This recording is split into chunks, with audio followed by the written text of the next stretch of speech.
There are multiple ways of guarding against nulls. The nullable reference types provide a way to get a warning when the compiler determines that the instance may be null. This is a good opportunity to guard against a null reference. Throughout this course, we've used the null conditional operator to indicate that we don't want to call a method or access a property if the object is not set to an instance. For example, the null conditional operator is used in the event handler that receives the order.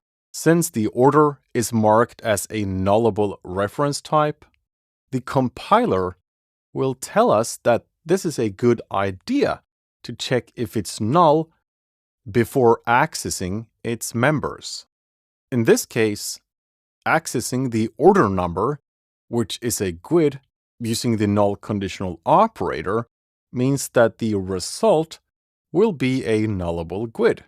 If we introduce a non-nullable string and assign this to the order number .toString, you can see that since the GUID is a nullable GUID, we'll get a compiler warning.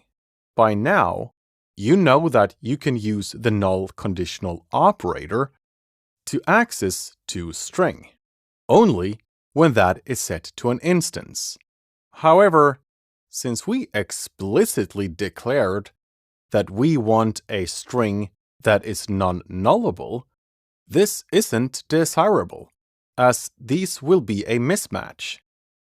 We really do not want to end up with question marks all over the codebase.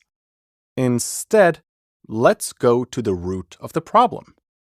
Let's get rid of the nullable types and indicate that all of this is non-nullable. This gets us back to the issue where it tells us that the order may be null. What our intent is with this code is to only run this entire block if the order isn't null. We can wrap this block in an if statement that asks if the order is not null before entering. We've successfully guarded against null, and the compiler will know that the order is set to an instance. Thus, we no longer need the null conditional operator. This makes the code much more understandable, and we found a potential null reference exception, which we've handled accordingly. We performed the null check using pattern matching. We can introduce a property pattern. This will, as you know, first validate that we have an instance, then look at the property. Again, the compiler knows that we've checked if the object is set to an instance. To prove that the compiler is pretty smart, if we use the var pattern, which simply captures this into a local variable, the warning appears again. This is because it does not validate that we have an instance. On the other hand, if we use the type pattern, it does know that we've checked if it's set to an instance. This also works if we invert the if statement and return if the object is not set to an instance. There are other ways to handle potential null references in C#, and act accordingly if you determine that an object is null. In addition to the null conditional operator, you also have the help of the null coalescing operator, null coalescing assignment, and the null forgiving operator. In combination with the null conditional operator, we may want to introduce a default value if one couldn't be retrieved. Let's experiment with this. The order that we've defined using a record uses a few default parameters. Setting a reference type to the default value means that this will be null. This produces a warning because we've defined that this is a non-nullable property. Change the shipping provider to a nullable shipping provider. Going back to the event handler that handles when the order is created, we may now want to use the shipping provider. This will give you a nullable shipping provider. If you explicitly declare that this is a non-nullable shipping provider, we'll get a warning. As you know by now, this is because the left-hand side of the assignment defines a non-nullable reference type, and it's assigned a nullable reference type. In this scenario, we'd like to create an instance or use an already existing instance of the default shipping provider. We can do this by introducing the null coalescing operator. Using the double question marks, we can say that if the left-hand side of this operator is null, we'll use the right-hand side of this operator. Simply put, if the shipping provider on the order that has been passed to this event handler is null, we'll create a new instance. Another way to achieve the same thing is to use the null coalescing assignment. On the left-hand side, we use the variable that we want to ensure has a proper instance. Then the null coalescing assignment is written using double question marks, followed by the equal sign. On the right-hand side of this assignment is what will be assigned to the left-hand side if the variable is null.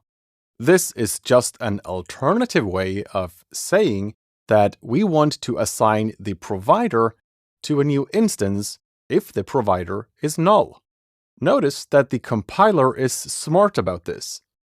If we access something from the provider, such as the name, it won't give us any warnings, because it knows that we've used the null coalescing assignment above. If we comment that part out, the compiler generates a warning. Again, we made sure that we found and worked around a potential null reference exception. The compiler will not always be able to figure out if you've done the appropriate null checks yourself and already have guarded against null. Let's create a class inside the business layer that validates the shipping provider before it's allowed to be used for an order. We can introduce a method inside this class that helps with validation based on a set of criteria. Maybe that method already performs a null check. Will the compiler be able to understand this? Let's create a static method that returns a Boolean, and we'll call this validate shipping provider. This accepts a nullable shipping provider. Inside this method, we'll use pattern matching to ensure that we have an instance as well as the freight cost being above 100. If this is the case, we are going to return true. Otherwise, we'll return false. If we use this method inside the event handler to validate the shipping provider before accessing its properties, we know that this has performed a null check. But the compiler doesn't. I'd argue that this makes sense. Is there a way to indicate to the compiler that we know better and that this has already been taken care of? There's an operator called the null forgiving operator. The null forgiving operator is written using an exclamation mark. This lets you indicate to the compiler that what it warns about potentially being null has already been checked. You guarantee that this is not null. You know what's going to happen if it's null? It'll throw an exception. This does not only make it harder to find the potential null reference exceptions, as the warnings now went away, but you've also opened up for the possibility of this actually throwing a null reference exception. Maybe this next example will convince you that this is definitely not a good idea. If we explicitly declare that a type is non-nullable, setting this to null yields a warning. However, we can promise the compiler that null isn't null, and therefore we'd get rid of the warning. It's just that. It's a way to get rid of the warning. Most of the time, you definitely do not know better than the compiler. In our case with the method validateShippingProvider, we definitely did know that this performed a null check. Isn't there a better alternative than using the null forgiving operator? There certainly is. With the help of the attributes for null state static analysis, we can apply attributes to indicate to the compiler what to do in this particular scenario.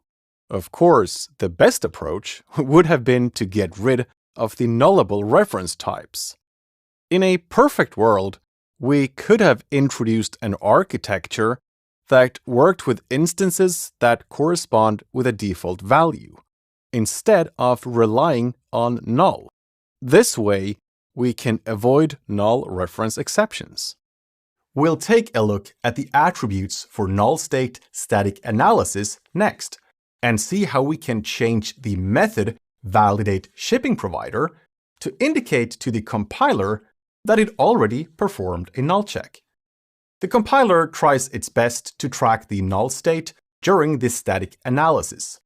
It can't understand everything, so in some cases, it will not automatically understand that we've already guarded against null, or in some cases, that null would be accepted.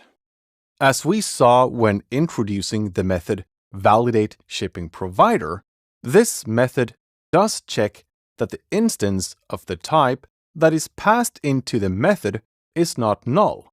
When this method returns true, we can be certain that this reference is set to an instance. In theory, the best approach in many cases would have been to stick with non-nullable reference types. In reality, that's not always going to work or be the best design. This is why there's a set of attributes in system.diagnostics.codeAnalysis that will help us to instruct the compiler when it's performing the null state static analysis. We won't be looking at all the attributes.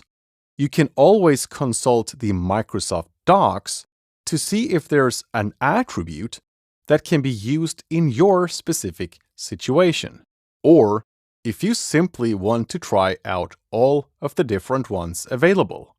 The attribute that we are going to use is listed in the post condition category of these attributes, and this is known as not null when. We need to bring in the namespace system.diagnostics.codeAnalysis. We can apply this attribute to a parameter on the method to indicate when the method returns the given Boolean, we promise that the value passed into the method wasn't null. This is a promise that we've performed a null check. The compiler will not know if we've in fact checked this or not. Notice what happens if we simply return true and go back to where this method was called. There's no longer a warning that the provider is potentially null. Let's revert the method body of validateShippingProvider to ensure that we do in fact have a null check. This gave us a way to signal that we've ensured that the nullable type that was passed into the method, if we return true, it will definitely be an instance. We only have to do this because the method validateShippingProvider accepts a nullable type. Another example of a valuable attribute is to indicate that we do in fact allow null to be passed, where we expect a non-nullable type, and that we promise that this will be handled accordingly. Let's take a look at what that might look like. We're going to make a change to the order record. The shipping provider passed to the record is nullable, and that is only because I want this to be an optional parameter. I'd like to indicate that this is a non-nullable type. To do that, remove the question mark. This now gives us a warning for the default keyword. And we could get around this by telling the compiler that we forgive this null reference. The problem here is that if someone else passes null for the shipping provider parameter, they'd get a compiler warning. Let's get rid of the null forgiving operator. Instead, we are going to indicate that we allow this to be null.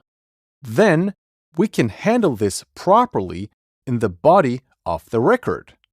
Introduce a public property with the same name used in the primary constructor. Use get and init to allow this to be set using the object initializer. Finally, we can initialize this with the value passed to the primary constructor. If that is null, we can use the null coalescing operator to create an instance of the default shipping provider using a target type new expression. We've now explicitly allowed null to be passed as a default value for the shipping provider. If it's not passed, it will automatically be set to an instance. This is a great way to communicate your intent. And as you see, if you create an instance of an order and set each parameter, it's no longer complaining about the shipping provider, because we've said that we accept this.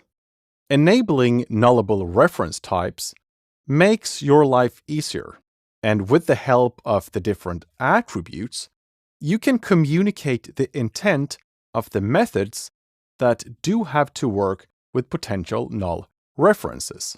As a good example of how this is used in .NET, we can replace the if statement we have in the event handler. This verified that we had an instance, and if we remove this, we've got a warning. Let's add a call to a method on the type argument null exception called throw if null, and pass the order into this method call. Notice how the warning suddenly disappeared. This is because the method uses the attributes for null state static analysis. If this method call completed, it means the object was set to an instance. This module discussed the problem of nullability, and if C# was completely redesigned today, I can almost guarantee that they'd make it even harder for us to use nulls. It's just a matter of time before you run into a null reference exception, if you haven't already. By default, any reference type in C# can be set to null. With the help of the nullable reference types, we can indicate that all reference types are now assumed to be non-null. In .NET 6, this setting was made the default, and all projects now have nullable reference types enabled. You can turn this setting on in the project settings, and it's a per project configuration. Together with treat warnings as errors, this makes a powerful addition to your toolkit. If you want to use nulls, you have to explicitly define that this is the intent. You can do that just like you've defined nullable value types previously. You use a question mark when specifying the reference type you are using. For example, an order that is allowed to be null. This can now be set to null.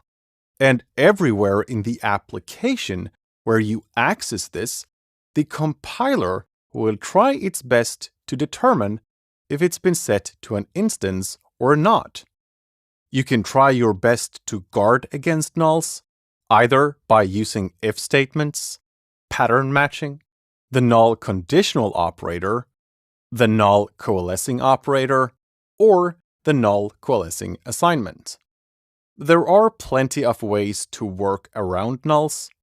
The benefit of the nullable reference types is that it helps you to find where using nulls in your application may cause a problem. It's not a silver bullet, and the compiler will not always be able to figure out if you've performed a null check. You can use the null forgiving operator to indicate that you have already performed a null check elsewhere when the compiler cannot determine that. Be careful with that though. Try to rely on the attributes for null state static analysis if you end up in that situation. Only use the null forgiving operator as your last resort. Finally, we saw how to use the helper method throw if null on the argument null exception. This is a great guard against unexpected null references. In the next module, we are going to talk about how to slice an array using the range syntax, how to use an index to get the last element in an array, as well as how to introduce an indexer. And now we'll talk about indexers, which let you use a type as an array. Then we'll be slicing arrays using ranges. And finally, we'll talk about indices. Let's begin with the indexer. If you've worked with arrays, you've most certainly used an index to access an element in that array. This is known as an indexer. C# allows any object to introduce an indexer. This is useful if you create a type that represents a collection of items where you want to avoid exposing the underlying data structure. Creating an indexer is simple. You use the property syntax or an expression-bodied member syntax to do so. Let's say that we have a class that represents a collection of orders. Internally, this class has an array of orders, and you don't want to expose that underlying array, but instead let anyone use this class, just like if it was an array itself. The end result we'd like to end up with is to be able to use an instance of the order list to access an item in the array stored in the class.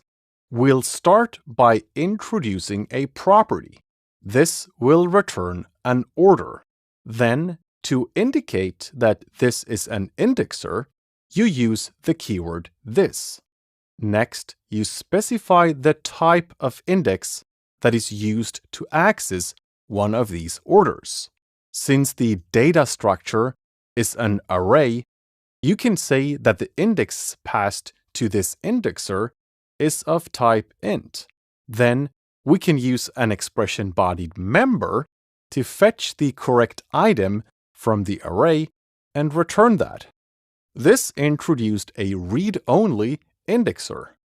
It provides consumers of this class a way to use an instance just like a normal array. However, they would be unable to modify the underlying data structure. As an alternative, you can introduce an indexer that accepts another type when accessing the element. We could say that an indexer accepts a GUID to be used to find one of the orders. Then, inside the expression-bodied member, we could use link to find the correct item. The problem with this approach is that whoever uses this as an array expects the lookup to be instant. For a small amount of elements, this won't be an issue. But imagine if the underlying data structure is huge and the search is a bit more complex. Then, when you try to access an element using the indexer, the lookup might take some time. That really goes against the purpose of using an indexer. An alternative approach would have been to expose that functionality as a method, which could then clearly communicate that the lookup might take some time. An example usage of the indexer can be found in .NET. If we look at the dictionary, this uses an indexer that takes the generic T key as an indexer and finds the value in the dictionary based on that.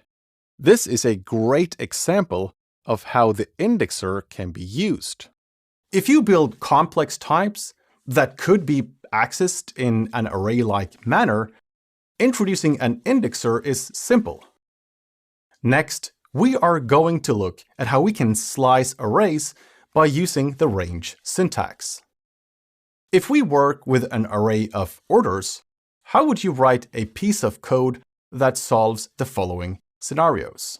Only select the 10 first orders, skip the first order, and get the rest of the array, get all the items from the middle of the array until the end.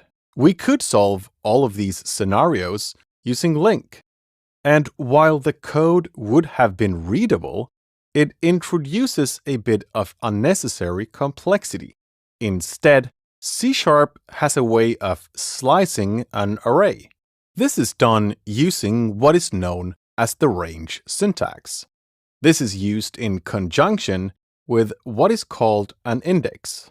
A range is defined by specifying where to begin and where to end. This is separated by two dots. If you specify a range that only uses two dots, that means the entire array. This is the range operator. If you add an index before the double dots, that indicates where to start. If you want to create a range that represents from the start until the second element, you'd write ... to. Let's say that we'd want to get a slice of an array that contains integers. We'd like to grab the first two elements into a new slice. To do this, we can use the normal indexer on the array. Instead of specifying the index that you want to get, we can supply a range. The range ... would give you a slice that matches the entire array. The range ... to would give you a slice that ends with the second element. In other words, it means it slices until the index is less than 2. Slicing the array of numbers and ending with the index 2 would therefore yield a slice that contains two elements, 0 and 1. What is specified in the range are indices. These work exactly like when you use an index with an array. You could create an index that refers to the middle of the array by dividing the length with 2. Explicitly specifying 0 as the starting point is unnecessary. You could remove that, as the default is that it starts from 0. When the compiler sees the range syntax, it will generate some code for you. This is really just syntactic sugar, and you could write all of this using the system.range if you so like to. This shorthand way of defining a range and use it to slice an array is really handy. Each index in the range can be defined with an integer, or use system.index. The system.index can be implicitly converted to an integer. What's interesting with the system.index is that it provides a way to determine that the number you specify as an index can be determined to be from the end of the array. This gives you the opportunity to say, give me the last 5 elements in this array. Normally, you'd have to calculate that yourself based on the length of the array, which requires just a little bit more code. There's even an operator for this specific purpose. This is known as the hat operator. If you want to access the last element of the array, you could retrieve that by using the indexer and passing this index. Hat1 means the same as length minus 1, and it will let you access the last element. Since this is an index, it can be used with a range syntax. You could say that you want to grab all the elements, but skip the last one in the slice. You'd use ... followed by hat1. This means grab all the elements, but skip the last one. You're not limited to use this to define where to stop slicing.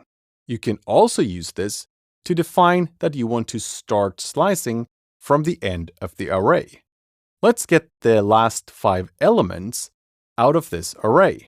Writing the equivalent using link isn't really complex, but it requires a little bit more code, and I prefer using less characters that are equally as understandable, as it makes it easier to maintain the project. To use the range syntax, you have to work with an array, span of t, or memory of t.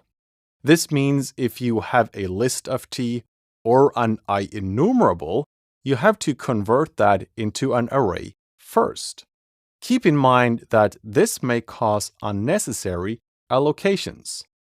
List of t does support using an index. This makes sense because it can be implicitly converted to an integer. You're definitely not limited to use this with arrays that represents value types.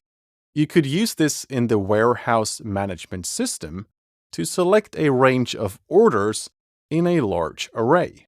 There's another case where you could use the range syntax. That is, if you have a string and you want to select a small part of that string. Using my name as an example, I could substring this using the range syntax to get only the first few characters of my name. The range syntax and the indexer provides syntactic sugar to make it easier to access elements and work with slices of data. We've had ways of achieving a similar result in the past, but this approach requires less amount of code to express the same thing. Let's continue and talk about some memory-efficient data structures that you can use, which may greatly improve performance.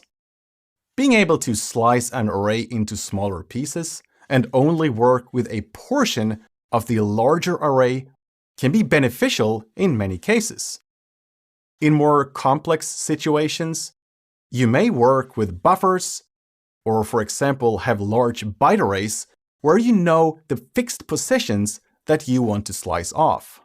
In these situations, if you were to slice that as a normal array, you'd get new arrays and copies of values or references depending on the content of the array. This can lead to an unnecessary number of allocations and a larger memory footprint. There's a bit of help in .NET that allows for a more memory-efficient approach. We can introduce a generic type called span of t. The definition of a span is that it provides a type and memory-safe representation of a contiguous region of arbitrary memory. The span of t supports an implicit conversion from array of t, which means that if we change the variable type to span of t, this could be used as a span instead. This implicit conversion will give you an instance of a span of t. It doesn't require much computational power or additional memory to do this. The implicit conversion is the same as constructing a new span of t and pass the array to the constructor. This will give you an object that spans the entire array. Internally, the constructor only stores a reference to the array and doesn't create a copy of it. You could easily validate this by modifying an element in the span after you've created a span that represents the array of data.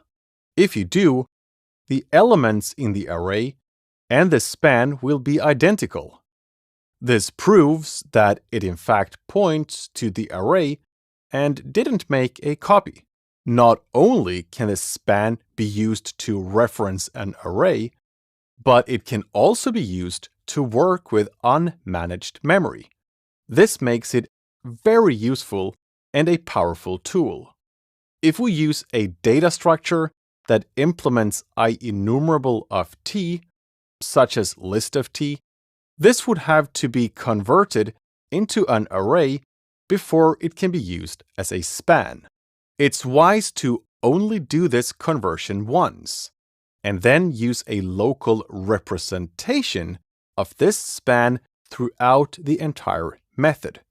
The span is stored on the stack, and there are some specific situations where the span cannot be used, such as in asynchronous methods and fields in your classes. The span comes with built-in support for creating a representation of a slice. This requires minimal processing power and really just lets you point to the different elements in the span. It doesn't have to copy the entire slice of that array. This is extremely important. Not only is it more performant, but it also comes with greater responsibility. If you were to change the value in the slice, that would also change the value in the span that this was sliced off. The beauty of this is that we can request multiple different slices from the same span, and it wouldn't require much in terms of memory or processing power to do so. A good example of where this is truly useful: if you work with a large byte array, and you know that certain ranges of elements throughout this array represents important pieces, you can grab those slices without having to copy each portion. What about if we want to pass a span around, to have other methods in the application work with the data and leverage the power of that being a span? From what we've discussed so far, this would greatly improve performance throughout the entire application, especially if we can avoid unnecessary allocations. The span is a ref struct, which is stored on the stack, and this alone comes with a few limitations. The compiler will tell you if you use a span or any other ref struct incorrectly. We can use a span of t as a parameter to a method, as long as it's not an asynchronous method. If the method signature defines that you want a span of t, and you pass an array, it would be implicitly converted to a span. Using spans makes it extremely memory efficient, especially if we need to use slicing throughout the methods. You can use the range syntax with the span, just like we saw before. The only difference is that it's much more efficient, because it's simply pointing to two positions in that original array. This will result in a span over the array.